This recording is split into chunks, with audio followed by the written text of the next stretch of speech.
parfois c'est très sympa de faire un journal pour les enfants. Par exemple, on raconte l'arrivée d'un bébé pendant dans un zoo, c'est vraiment très sympa. Parfois c'est très difficile, comme après les attentats de Charlie Hebdo. Comment avez-vous vécu ce moment? Parce qu'évidemment, le surlendemain, parce que les infos sortent le surlendemain, vous publiez une double page.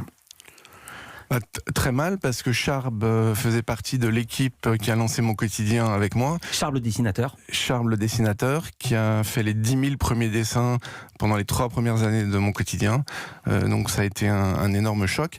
Alors après, une fois le choc passé, effectivement, vous avez raison.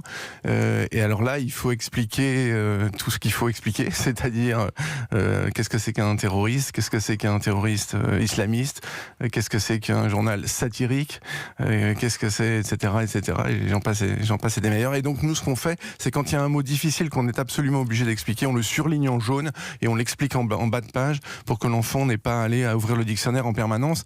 Mon job, c'est la recherche de la simplicité 24 heures sur 24. Alors vous l'avez dit, dans ce numéro anniversaire, ce best-of hors série, on retrouve des articles anciens, c'est le principe du best-of. Par exemple, le 13 septembre, vous racontez évidemment l'attaque du 11 septembre sur les 2 tours jumelles, avec des photos que même la presse américaine n'osait pas passer. On voit des corps qui tombent des tours, évidemment en petit, mais quand même on voit quand même des corps qui tombent des tours.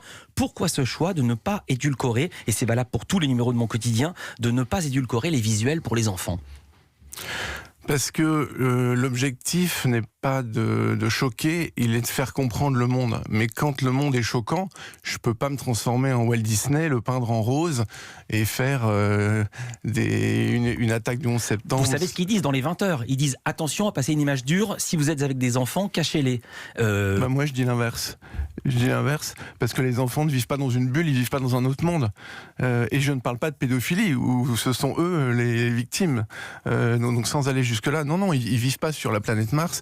Il faut leur expliquer, d'ailleurs c'est ce que disent les pédopsychiatres ou les psychologues, il faut pas cacher, il faut expliquer. Et donc nous on explique, mais la difficulté c'est d'expliquer avec des mots simples. En venant dans la voiture, ce qui m'a pris un peu de temps, parce que vos bureaux ne sont plus sur la ligne 1, mon cher Europe 1, mon cher on n'y est pour rien, vous savez que c'est pas nous qui avons organisé les grèves, je le précise. Non, je sais bien, je sais bien, mais j'écoutais les lancements de Mathieu Béliard et je me disais, mais ça, ce n'est pas compréhensible par un enfant de 10 ans. Ah oui? Par exemple, qu'est-ce qu'il disait qui n'était pas compréhensible? Harvey Weinstein, un producteur déchu.